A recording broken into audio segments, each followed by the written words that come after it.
Welcome to the Terrible Take, a mini podcast telling Steelers Nation what's on our mind. I'm Josh Carney.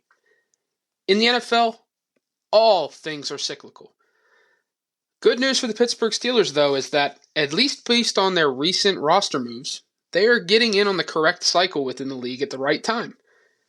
While the likes of the Patrick Mahomeses, Josh Allens, Joe Burrows, and Justin Herberts light up the skies with a passing game in a flashy style of football that has become increasingly popular in today's NFL, we're seeing more and more teams starting to turn back to the old school smash mouth style of offense. The Philadelphia Eagles were one such team to lean in heavily on the running game in recent seasons. And this past season, it took them all the way to a Super Bowl appearance. Same for the San Francisco 49ers, who are consistently right there at the top of the league each and every season despite injuries and changes on the roster year after year. A big reason why they have such great staying power is their ability to run the football and stick to their identity.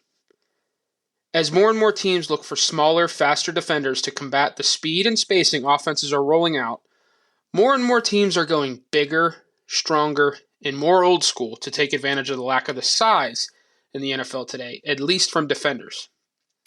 That seems to be what's happening with the Steelers, who got to that level, sort of, in the second half of the 2022 season, putting together the 7th best rushing attack in the NFL in the second half, going 7-2 down the stretch to, of course, as we all know, finish the season 9-8. Building off of that second half run, the Steelers have addressed the trenches this offseason with the signings of guards Isaac Seumalo and Nate Herbig, adding 2 strong maulers in the run game on the interior. The Steelers also continue to look at the big-bodied, physical, people-moving tackles in the draft too, and even chased Orlando Brown Jr. in free agency. With a young quarterback in Kenny Pickett that got beat up last season, it only makes sense for the Steelers to really lean in on the running game. They've done that this offseason and certainly aren't done doing that in free agency or in the draft.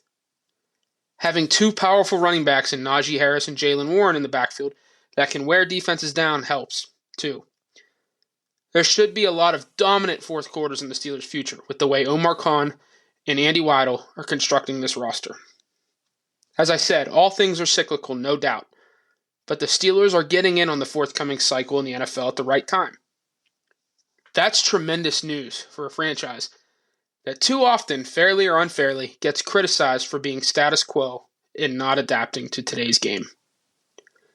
Be sure to follow us at SteelersDepot.com and check out episodes of The Terrible Take every weekday at 5 p.m. Eastern Time.